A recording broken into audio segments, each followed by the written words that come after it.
திருச்சிக்கு metro rail வேண்டுமா வேண்டாமா என சிவகங்கை தொகுதி காங்கிரஸ் எம்பி கார்த்தி சிதம்பரமும் பெரம்பலூர் தொகுதி திமுக எம்பி அருண் நேருவும் எக்ஸ் தளத்தில் மோதிக்கொண்டனர். வழக்கமாக கார்த்தி சிதம்பரம் கூட்டணி கட்சிகளோடு முரண்படுவது இது முதன்முறை இல்லை என்றாலும் தற்போது திருச்சி மெட்ரோ ரயில் விவகாரத்தில் அருண் நேருவுடன் கருத்து மோதலில் ஈடுபட்டார். முன்னாள் நிதியமைச்சர் ப சிதம்பரத்தின் மகனும் தமிழ்நாடு அமைச்சர் நேருவின் மகனும் பொதுவெளியில் அரசியல் சண்டையில் ஈடுபட்டது பரபரப்பை ஏற்படுத்தி இருக்கிறது.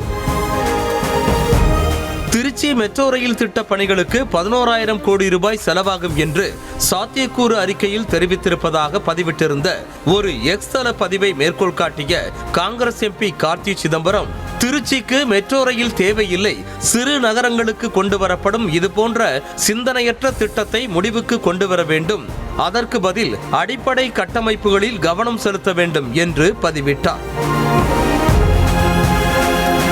கார்த்தி சிதம்பரத்தின் இந்த கருத்தை மறுத்த அருண் நேரு, கிராமப்புறங்களில் இருந்து திருச்சி நகரத்தில் உள்ள முக்கிய மருத்துவமனைகள், கல்லூரிகள், அரசு அலுவலகங்களை இணைக்கும் இந்த மெட்ரோ திட்டம் பொதுமக்களின் வரவேற்பை பெற்றிருக்கிறது. அதிகரித்து வரும் மக்கள் தொகையின் நெருக்கத்தை கையாள இதுபோன்ற நவீன உட்கட்டமைப்பு திட்டங்கள் அவசியமாகிறது. அதை கார்த்தி சிதம்பரம் புரிந்து கொள்ள வேண்டும் என்று குறிப்பிட்டுள்ளார்.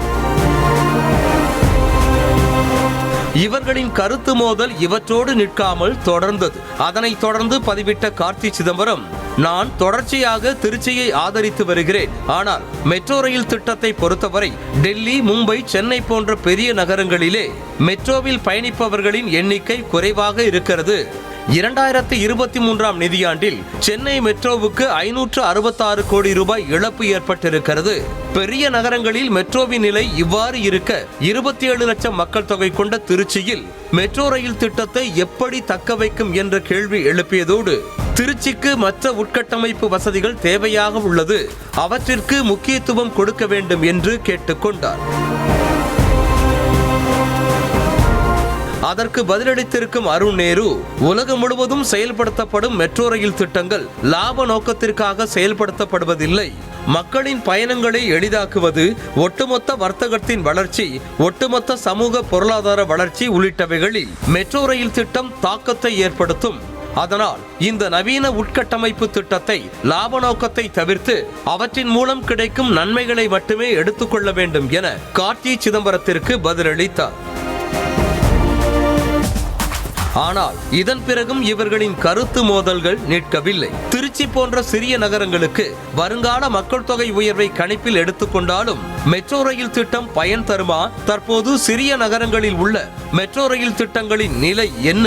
மெட்ரோவை விட சிறந்த போக்குவரத்து உள்கட்டமைப்புகள் வேறு ஏதேனும் உள்ளதா உள்ளிட்டவற்றை பொது விவாதத்திற்கு உட்படுத்த வேண்டும் என கோரிக்கை வைத்த கார்த்தி சிதம்பரம், அதுதான் ஜனநாயகத்திற்கு ஆரோக்கியம் அளிக்கும் என்றும் தெரிவித்தார்.